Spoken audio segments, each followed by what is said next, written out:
ಬ್ರಹ್ಮಾನಂದಂ ಪರಮಸುಖದಂ ಕೇವಲಂ ಜ್ಞಾನಮೂರ್ತಿಂ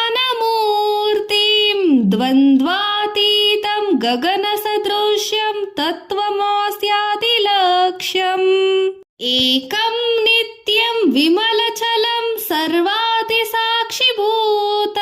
ಭಾವಾತೀತಂ ತ್ರಿಗುಣರಹಿತಂ ಸದ್ಗುರುಂ ತಂ ನಮಾಮಿ. ಬ್ರಹ್ಮಾನಂದ ಸ್ವರೂಪನು ಪರಿಪೂರ್ಣನಾಗಿರುವ ಜ್ಞಾನದ ಸಾಕ್ಷಾತ್ ಸ್ವರೂಪನಾಗಿರುವ ದ್ವಂದ್ವಗಳಿಗೆ ಅತೀತನಾಗಿರುವ ಆಕಾಶದಂತೆ ಸರ್ವವ್ಯಾಪ್ತಿಯಾಗಿರುವ ಆ ಪರಬ್ರಹ್ಮನೇ ನೀನಾಗಿರುವೆ ಎಂಬ ಉಪದೇಶ ವಾಕ್ಯಗಳಿಗೆ ಲಕ್ಷ್ಯನಾಗಿರುವ ಒಂದೇ ಆಗಿರುವ ನಿತ್ಯನಾಗಿರುವ ಕಲ್ಮಶರಹಿತನಾದ ಸ್ಥಿರನಾದ ಬುದ್ಧಿಯ ಸರ್ವ ಪ್ರತ್ಯಗಳಿಗೆ ಸಾಕ್ಷಿಯಾಗಿರುವ ತ್ರಿಗುಣಾತೀತನಾದ ಪರಬ್ರಹ್ಮ ಸ್ವರೂಪನಾಗಿ ಎಲ್ಲರಿಗೂ ತನ್ನ ಜ್ಞಾನೋಪದೇಶದ ಮೂಲಕ ಪರಮ ಸುಖವನ್ನು ನೀಡುತ್ತಿರುವ ಸದ್ಗುರುವನ್ನು ನಾನು ಸಾಷ್ಟಾಂಗವಾಗಿ ನಮಿಸುತ್ತೇನೆ. ಸದಾಶಿವ ಸಮಾರಂಭಾ ಶಂಕರಾಚಾರ್ಯ ಮಧ್ಯಮಾಂ ಅಸ್ಮದಾಚಾರ್ಯ ಪರ್ಯಂತಾಂ ವಂದೇ ಗುರು ಪರಂಪರಾಂ.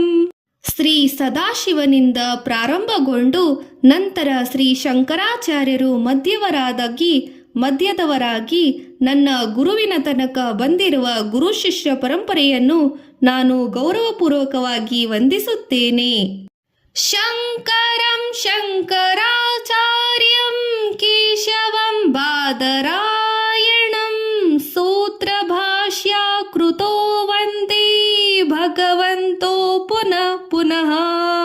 ಬ್ರಹ್ಮಸೂತ್ರ ಮತ್ತು ಭಾಷ್ಯ ರಚಿಸಿದ ಭಗವಂತನಾದ ಶ್ರೀ ಶಂಕರಾಚಾರ್ಯ ರೂಪಿಯಾದ ಶಿವನನ್ನು ಮತ್ತು ವೇದವ್ಯಾಸ ರೂಪಿಯಾದ ಮಹಾವಿಷ್ಣುವನ್ನು ಮತ್ತೆ ಮತ್ತೆ ನಾನು ವಂದಿಸುತ್ತೇನೆ.